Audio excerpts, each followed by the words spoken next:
You turn on the heat, you pay the bill. But did you know your heating costs are now connected to prices on the other side of the planet? Here's what's happening and why it matters for your wallet.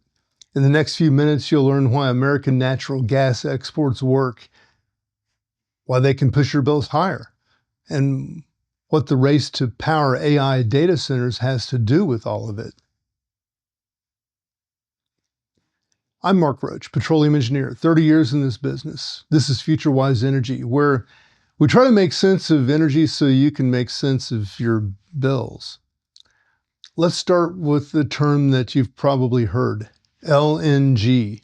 That stands for liquefied natural gas. It's not a different fuel.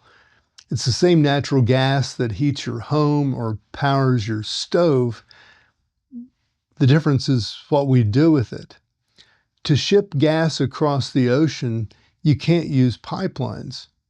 So companies cool the gas down to negative 260 degrees Fahrenheit. At that temperature, gas becomes a liquid and shrinks down to a fraction of its original size.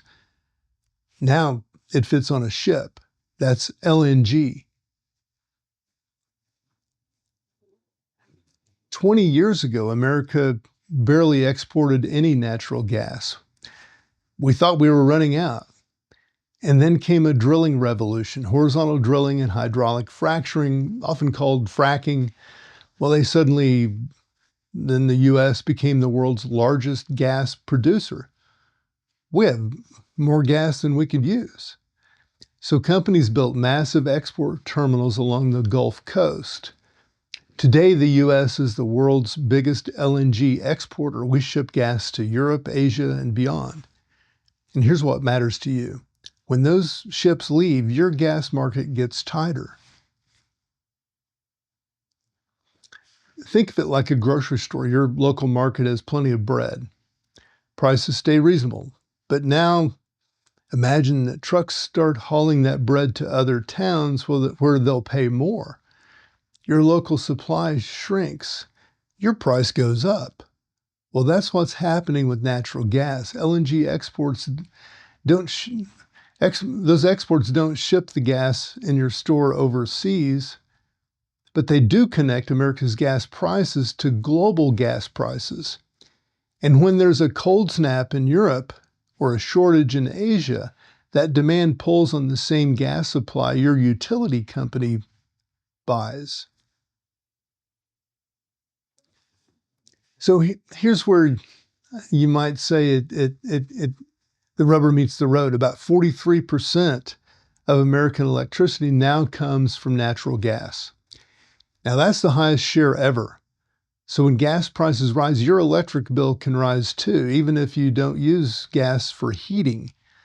Gas power plants are popular because they can ramp up and down quickly. And when the sun sets and solar panels stop producing, gas plants pick up the slack.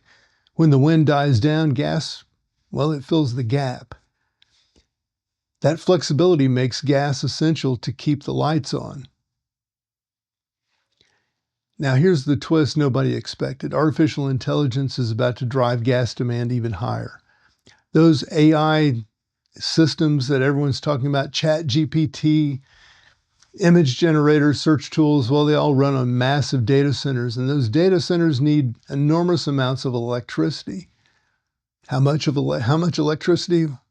Well, one research firm projects the U.S. could add 30 gigawatts of new data center capacity by 2030. That's roughly the power consumption of 20 million homes.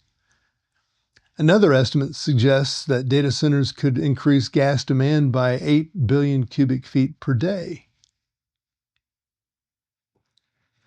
Why gas specifically? Because data centers need something called 5 nines reliability.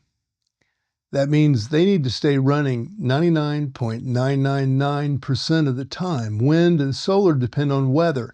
Gas plants can run whenever needed. So companies race to build AI facilities. Gas plants often come with them. This creates a squeeze. More gas going overseas is LNG, more gas powering data centers. same American supply getting pulled in more directions. And when supply gets tight, prices rise. That pressure flows downstream to your heating bill and your electric bill. Now, there are real benefits to LNG exports. The industry talks about nearly 500,000 jobs and over $1 trillion added to the economy. Construction workers build terminals. Operators run them. Drillers produce more gas. Those are real paychecks in real communities. There's also a strategic argument. When Europe needed to stop buying Russian gas after the 2022 invasion of Ukraine, American LNG helped fill the gap. That's genuine geopolitical value. Our allies get energy security. America gets economic and diplomatic leverage. But here's the honest picture. The benefits flow to companies, workers, and communities near export infrastructure. The costs, potentially higher and more volatile energy prices, spread across everyone who pays a heating or electric bill. That's the trade-off. The question isn't exports versus no exports. It's about pace and balance. How fast do we expand? What protections exist for domestic consumers? Can we build enough gas production and infrastructure to serve everyone without squeezing prices? So what should you watch? First, new export terminals coming online versus drilling. If exports grow faster than production, expect tighter markets. Second, data center announcements, specifically in Texas, Virginia, and the Southeast. More AI means more gas demand. Third, cold winters. When heating demand spikes while exports continue, that's when prices jump hardest. Here's the bottom line. Your heating bill is no longer just local. It's connected to ships crossing the Atlantic, data centers humming with AI, and decisions made in boardrooms you'll never see. Understanding that connection is the first step to understanding what you pay. That's the energy picture most people miss. Hopefully now you see it. I'm Mark Roach. This is FutureWise Energy. Stay curious.